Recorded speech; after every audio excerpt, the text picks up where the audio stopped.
Черно и бяло в цветове. Така се нарича последният проект на младия италиански режисьор Леонардо Заноби Корбучи. Филмът, чиято премиера предстои през 2008, е заснет изцяло в България с български актьори и екип. Това е вторият ми игрален филм. Попаднах в България по стечение на обстоятелствата. Имах приятели в Щатите, които бяха българи. Казаха ми, че България е хубаво място за снимане на филми, защото е относително евтино и има добри специалисти. Така че дойдох тук и започнах да снимам филма преди 2 години. Всъщност, това е част от един по-голям проект, който стартира преди 5 години в Ню Йорк.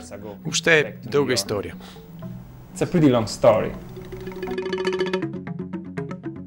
Роден в Рим преди 28 години, Леонардо от години обикаля света и експериментира в областта на независимото кино. Преминал през филмовите училища в Рим, Ню Йорк и Лос-Анджелис, преживял възторзите и разочарованията на всеки млад творец, той търпеливо и внимателно търси своя стил и път към сърцата на своята аудитория. Във филмите не можеш директно да кажеш това, което мислиш. Понякога се налага да използваш метафори или прости истории, които всички могат да разберат.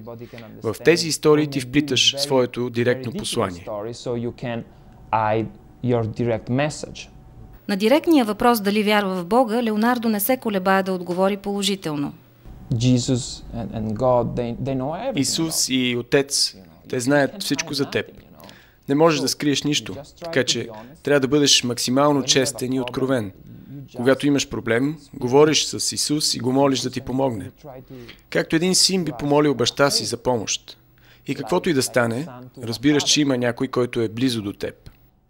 За да ме убеди, че това не са само философски абстракции, Леонардо ми разказва невероятна история, която му се е случила съвсем наскоро и свидетелства недвусмислено за силата и близостта на Бога.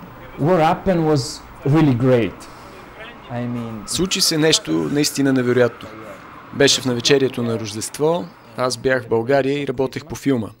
За празниците се прибрах от дома в Рим. Летището в Рим беше пълно с хора, които се прибираха за Рождество. Беше пълен хаос. Много бързо натоварихме багажа и се отправихме към дома на майка ми, който е доста далеч от летището. Когато пристигнахме, 3 часа по-късно, аз открих, че една от чантите липсва. Това беше най-важната чанта, не само за пътуването ми, но най-важната чанта за живота ми въобще.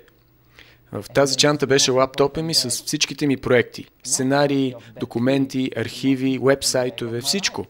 В чантата беше и другия ми лаптоп, където имаше бекап копия на цялата тази информация. И за да е пълна трагедията, имаше и една камера, която носех за един мой приятел. Много, много скъпа камера. Чак когато пристигнахме от дома, разбрах, че в един миг съм изгубил всичко. Абсолютно всичко. Това беше много странен момент, защото след първоначалната радост от празника, от това, че се виждаме, изведнъж всички се умълчаха. Никой не знаеше какво да прави.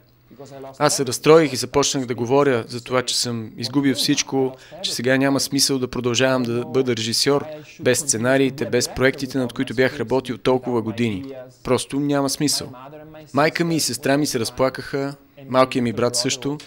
Те всички разбираха, че нещо много лошо се е случило точно на Рождество.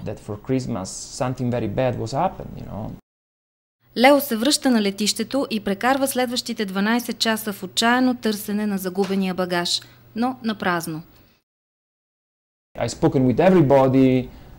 Бях говорил с всички, раздавах визитни картички и обяснявах, че съм кинорежисьор, че материалите и филмите ми са в тези компютри, че чантата е много важна за мен.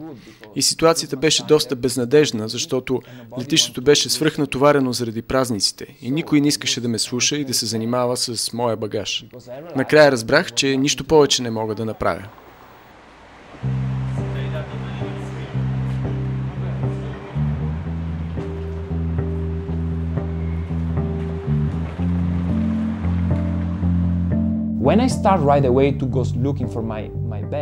Докато бях на летището да си търся багажа, всички от семейството ми се молеха. Ние сме римокатолици, така че когато това се случи, всички се събраха и се молиха. Някои се молиха вкъщи, сестра ми отиде до църквата да се моли там. Всеки от тях лично молеше Исус за разрешение на тази безизходна ситуация. Докато се прибирах с колата сам, си мислех, как можах да направя такава грешка? Вината е изцяло моя, защото се отнасях много небрежно. Така че същата вечер изповядах и признах грешката си. Написах имейл на монтажиста, мой колега в България, с когото работим по филма. Обясних му ситуацията и казах, знам, че направих голяма грешка. Искам да се върна и да работя, не заслужавам да празнувам Рождество и Нова година. Мога ли да дойда в студиото и по празниците да работя над филма, за да мога да възстановя поне малко от тази огромна загуба. Случи се нещо невероятно. След като изпратих този имейл, моментално след това получих друг имейл, в който пишеше намерих вашата чанта. Прочетох го пак. Мистер Леонардо Корбучи, намерих чантата ви. Моля, обадете се на този номер. Беше много странно. Тък му бях започнал да свиквам с мисълта, че чантата е безвъзвратно загубена и сега изведнъж нова надежда. Пак ми се разтоптя сърцето. Веднага звъннах на човека и той потвърди. Да, намерих чантата, беше на средата на паркинга и брат ми помислил, че е мой багаж и е взел по погрешка. Сега е вкъщи. Естествено, не спах цяла нощ. Мислих си за това, че сме хора и че постоянно се нуждаем от доказателства. Искаме да видим някакво чудо. Наистина, в далечното минало чудесата са се описвали в дебелите книги, за да може всички да знаят кое е чудо и кое не. Но и днес, в наши дни, чудесата продължават да се случват. Просто животът ни е толкова претоварен с информация и събития, че не разбираме кога ни се случва чудо.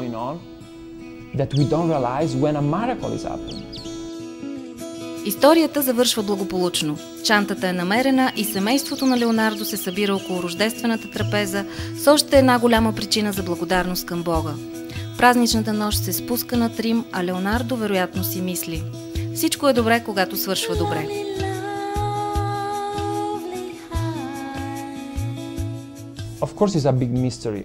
Естествено, животът е голяма тайна. Едва ли някой може да го обясни. Но не е нужно. Единственото, от което се нуждаем, е да вярваме. Това е най-важното.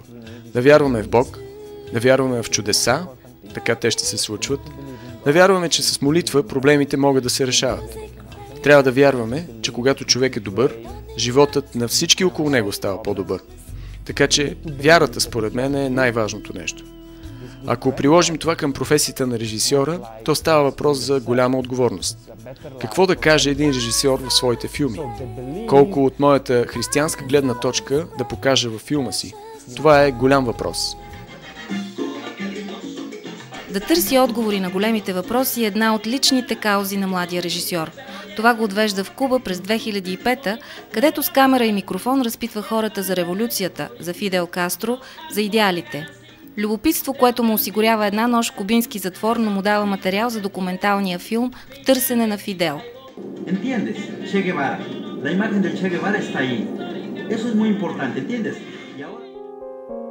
Черно и бяло в цветове е друг, различен експериментален филм, над който Леонардо работи вече 5 години. Парадоксален и изненадващ като самия живот, филмът на Леонардо е пътуване дълбоко в човешката психика, където понякога съжителстват повече от една личности.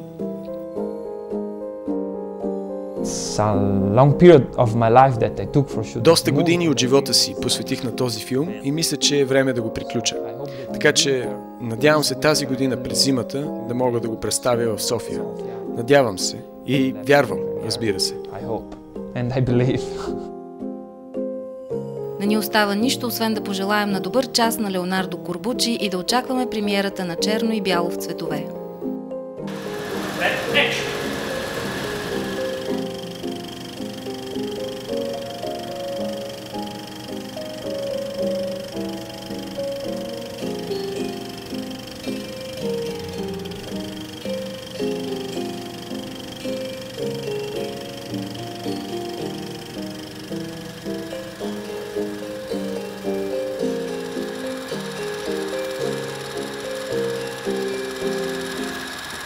Okay, stop.